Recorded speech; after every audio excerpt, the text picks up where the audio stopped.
mul on kaks probleemi, mis hõbepärja lahendamine. Me oleme kuulutanud välja korjandused, Selsing-Piiterlased ja siin Väike-Varja vallas Pandivere maadel Lääne-Virumaal kuulutatakse ka korjandus välja. Me loodame, et me saame vajaliku raha kokku ja et me hõbepärja restaureerime ja eksponeerime väärikalt sinna Simula kiriku seinale, tähendab, nii nagu ette nähtud, tähendab.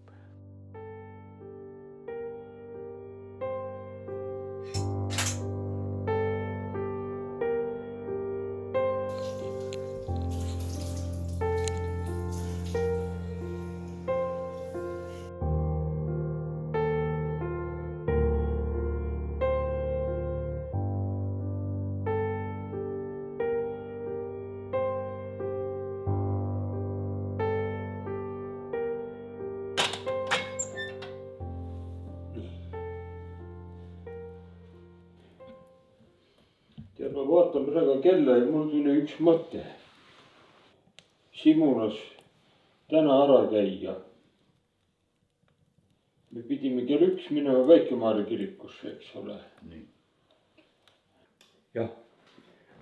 Tead, ma annan sulle need materjalid. Sa loed läbi. Ja mul on Simula pasturiga, siit Simulus on 15 kilomeetrit. Pasturiga räägitud. Kui sul on huvi, käime ära. Üks asi on näha seda hõbepärga. Simula kirikut seestpoolt ka tähendab. Ja Simulas on väga rikkalik kirikuaed.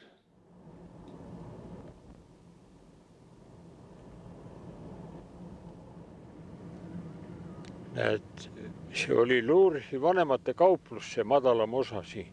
Võta see peale.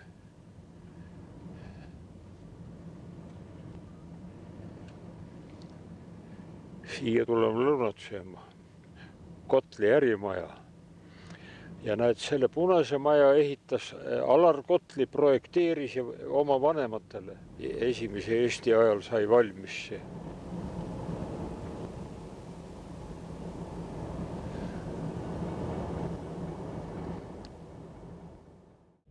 Sellest kirikust, keskaegsest kirikust pole muud alles kui nüüd algupäraselt see torn. Ja fassaadi ja pikihoone müürid kuigivõrd. Ta põhjasõjas sai ju rängalt kannatada. No ta sai jah, ta on siin saanud nii liivi kui kõikides sõdades on ta saa pihta saanud. Ja. Ja nüüd on jah, siis Anna selline südame rõõm ja teisalt ka mure. Et kui Hanno on selle kohta juba pikalt rääkinud. Jah. Ega mina poleks sellest midagi arvanud, sellest hõbepärjast. Kui Hanno poleks mulle seda puust ette punaseks ja värviks. On kaks varianti. Üks oli põrandal ja teine variant oli see, et oli siin üleval lae peal. Ta oli ikka kirikus. Oli kirikus, jah. Ja. Aga kumb neist nüüd õige on, sest neid inimesi, kes seda teavad ja kes selle välja kaevasid või ülevalt alla tõid, neid pole enam alles. Et see ja kirja pole ka kusagil nagu jäetud, nii et ja Hanno on nagu kõige sügavamat seda uurinud ja Hanno teab jah seda pärja ajalugu. Lootused on selle peale, et sügiseks me oleme jõudnud nii kaugele, et meil on leping Kanutiga, et see pärg jõuab sügisel Kanutisse ja järgmisel kevadel on ta tagasi. Meie piiterlased oleme juba rääkinud, et kui see taaspühitsemine tuleb, kõik me oleme vanad 80 ja vanemad, siis saab tellitud buss ja saab tuldud siia suure lugupidamisega kogu selle nähtuse vastu.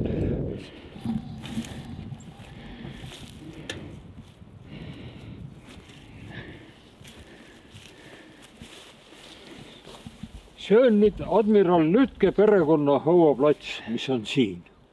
Admiral Lütke, Avanduse mõisnik, ta ostis siia omale mõisa, on ise maetud Peterburgi. Venelased ütlevad Litke. ma olen käinud siin nende Peterburi kruusasteridega. See on tema poeg Nikolai.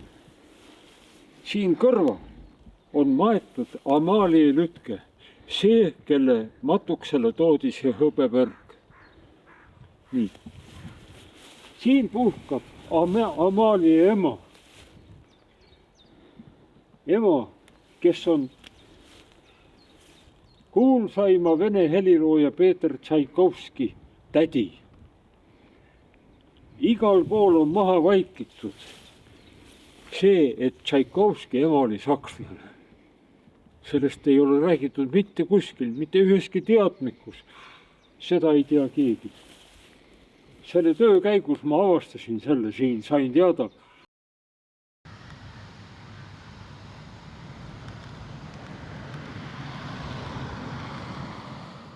Anno ju praegu on lõpusirgele jõudnud, tegeles selle hõbepärja siis restaureerimisega, mis Simuna kirikus nüüd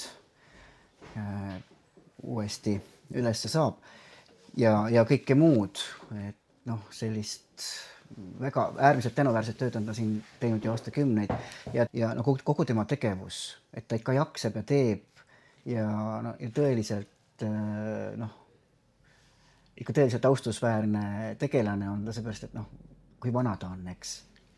Ja ta ikka teeb ja ikka näeb vaeva, ilmselt oleks tal ka 3 elueast jääks väheks. Vaimuvägi, see on meie vallalehe nimi. Mine võta sealt sekretäri ruumist, seal on terve virm. Ja, võib-olla ongi Anno Tamme defineerida nagu ühe lausega ja raske, et pigem võiks täna öelda, et üks joinakas Eesti mees, kes võib-olla, et Anno Tammele on Väike-Maarja valla poolt andnud kõige kõrgem tunnustus, et aukodaku nimetus, et see juba näitab, et kogukond temast hoolib ja tema tegevusest hoolib. Tänu Anno Tammele on see või see tükike me ajalugu säilinud. Et kindlasti selline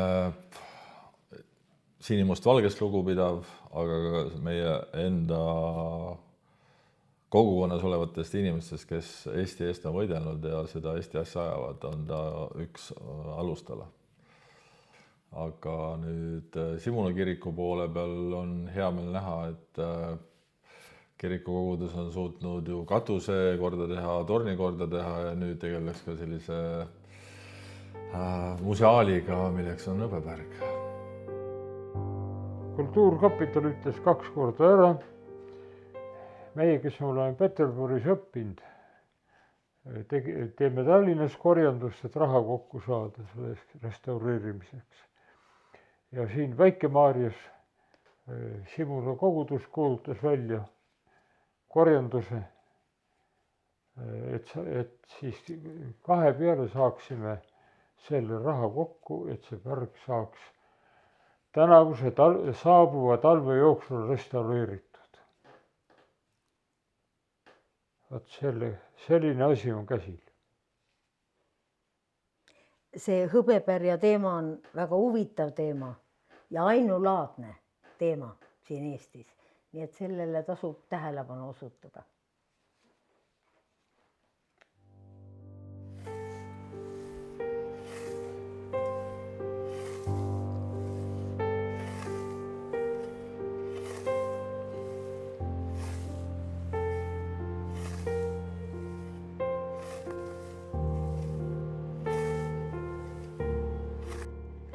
See on ilus, see on mul üks 10 aastat vana. Ja selle kõrval oli ka valge ja kahjuks külm võttis ta ära. No sa võid arvata, kus siin on tööd. On see kõige tavalisem üks mägimänd, aga see on 10 aastat vana ja selle taga on sarapuu. Iga aasta juunis pügame, praegu on ta pöötud. Siin kõik need sirelid on õitsenud, siin olid need tumepunased sirelid. See, mis seal viltu niimoodi on, see on mul meelega viltu istutatud, et ta väljapoole on näha. See on ka tumepunane sirel, aga noh, need sirelid on õitsenud.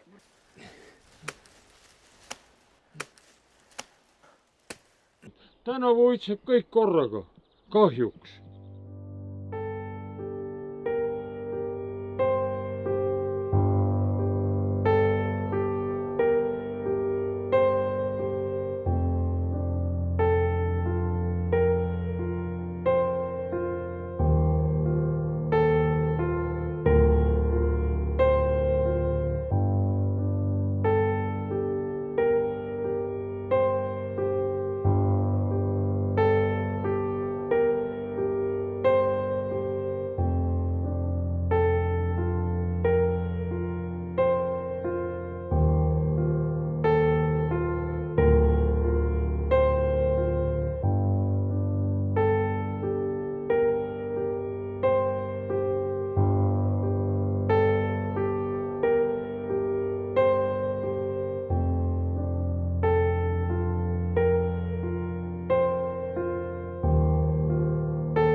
Head kirikulised, tere tulemast Simuna kirikusse tänasel pidulikul päeval, kui meil on põhjust olla tänulikud ja tuua tänupalvet, aga ka põhjust vaadata siis ettepoole tänasest päevast ja paluda õnnistust mitmele tegevusele, mis on hästi korda läinud. Me täna saame taas avada ja õnnistada siis Grafina von Lüdke mälestuspärja. Ja ma palun, et saame nüüd võtta istet ja ma annaksin sõna Hanno Tammele, kes on suuresti selle tänase pärja õnnistamise ja renoveerimise tööde algataja ja eestvedaja, nii et Hanno, ole hea, saad meile teha väikese omapoolse sissejuhatuse. Seltsing piiterlased mälestab Grafina Amalia Lütket.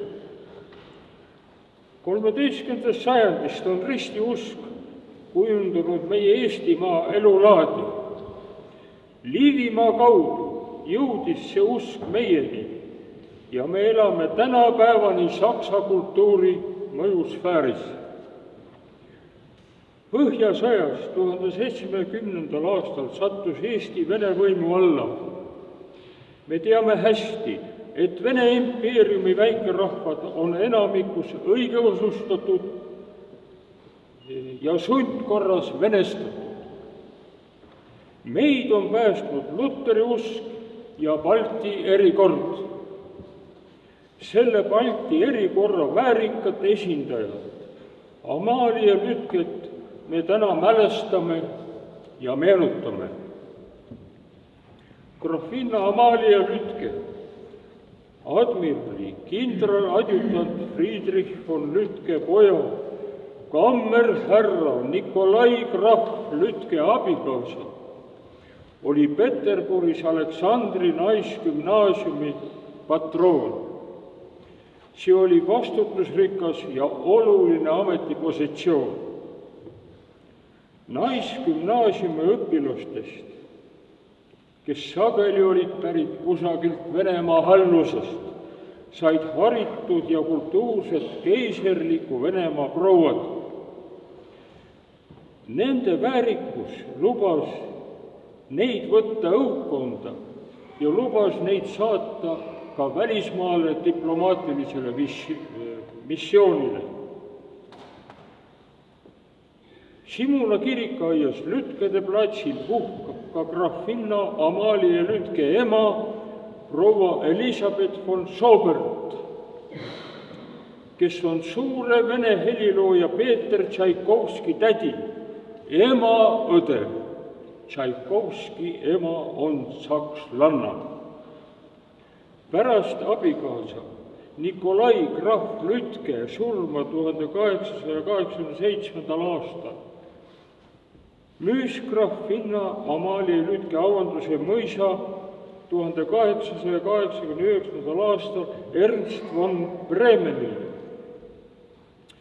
Hiljem elas ta Peterburis ja tihti viibis oma tädipoja Peeter Tšaikovski residentsis Kliini linnas Moskva lähedal.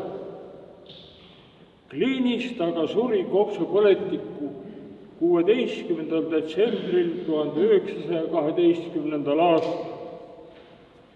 Matusetalitus toimus Peterburis Püha Anna Luteri kirikus, aga 21. detsembril sängitati Amalia Emilie von Lütke oma abikaasa ja varalahkunud laste kõrvale siia Simuna kirikuaeda. Austatud patroonile tõid väärikasse seisusesse tõusnud õpilased mälestuseks hiilgava triumfipärja. Au Simuna kogudusele, kes läbi kohutavate poliitiliste aegade on säilitanud suure ajaloolise harulduse.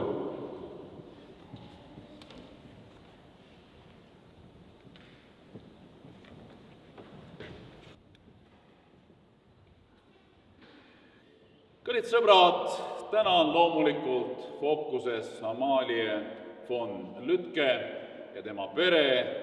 Ma tänan ka ettekandjat. Oleme saanud hea sissejuhatuse sellesse teemasse. Ja meil on täna põhjust Jumalat tänada selle töö eest, mida grafinna tegi Peterburis. Nimelt, inimesed võivad päris palju head teha, aga seda ei märgata.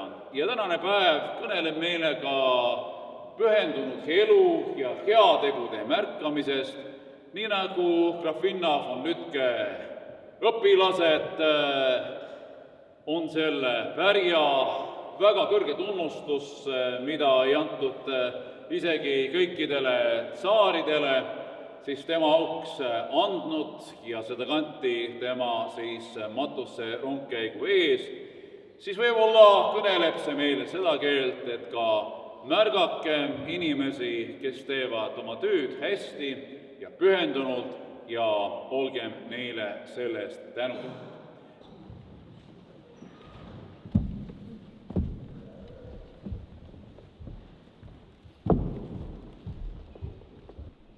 issand Jeesus, me palume, et sa õnnistaksid nüüd selle triumfipärja graafinna Amalie von Lütke mälestuseks ja palume sind, et ta tuletaks meile meelde selle sinu sõnase pühendunud elu ja õpetaks meid tänama sinu heade andide eest ja üksteist tunnustama Jumala Isa, Poja ja Püha Vaimu nimel.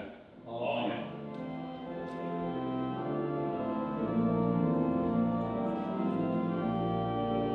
Ega härra Anno Tamm, palun, et tule, me võtame ka ühe. Jaa, ka härra Anno Tamm, võtame ühe ühise pildi.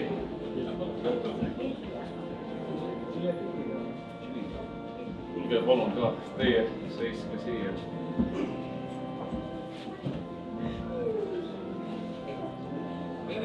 Kõik naeratavad.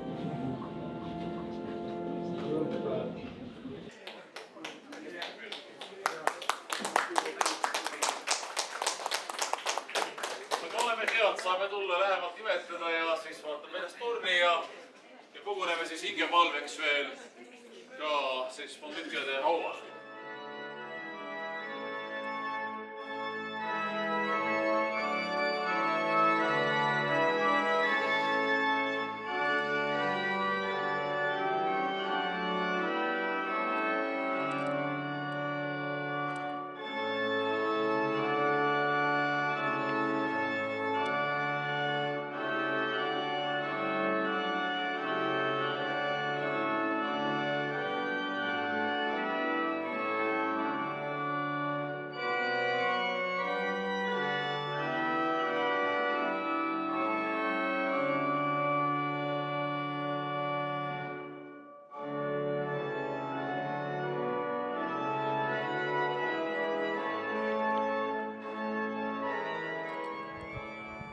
Mälestuspärg on oluline juba selle poolest, et tegemist on ühe sellise ainulaadse nähtusega, et eks ta siin kohalikule kogukonnale ja Simuna rahvale, ma arvan, et ta on ikkagi üks selline jälle ühenduslüli mineviku ja oleviku vahel, et ta tuletab meelde seda pärandit, mis meil on siin olnud ajaloos, kes need on inimesed olnud, kes siin mail on elanud rohkem või vähem, peatunud oma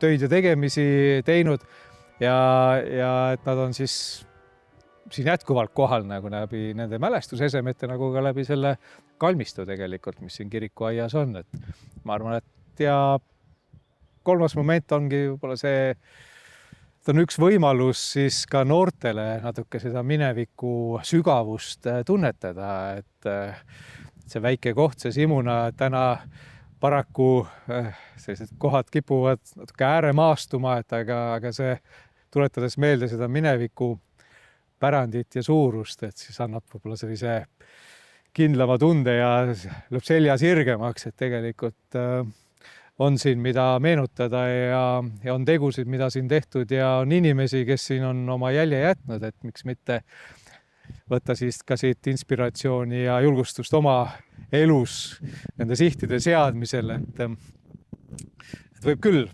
väiksest maakohast ka saada suureks inimeseks ja teha midagi sellist, mis jääb järeltulevatele põlvedele kauniks meenutuseks ja mälestuseks.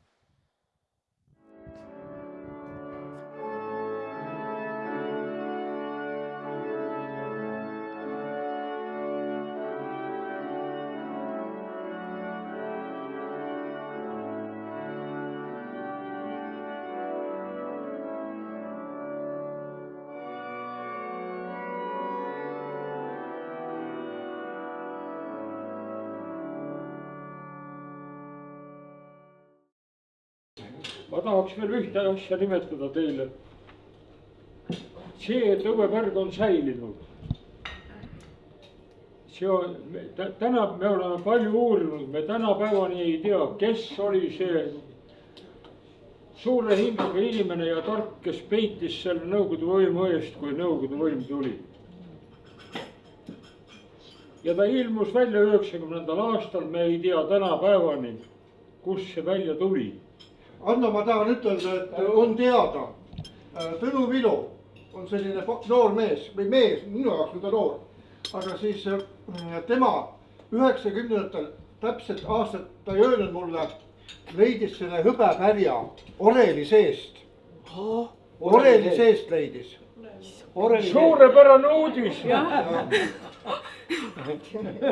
Härra Salveste avaldas meile asjad, mida me aastaid oleme otsinud. Aitäh! Aitäh, näete! Ajalugu läheb, iga sammuga me midagi avastame. Suurepärane. Tänan tähelepanu.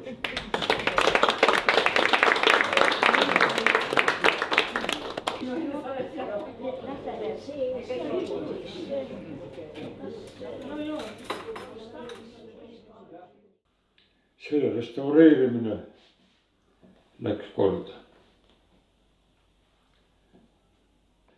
Kui mina ükskord lõpetan sellega, enam ei jaksa, siis mälestusi ja asju peavad ju teised inimesed jätkama, minu lapsed ja lapselapsed. Kui meie ei mäleta minevikku ja ei salvesta mälestusi, siis ei püsi ju rahvas. Ja siis pole õiget tulevikku. Ja mind ergutas see just kogu mu ajalugu, et jääks midagi järeltulevatele põlvedele. Mõned asjad on mul korda läinud selles liinis, ütleme nii.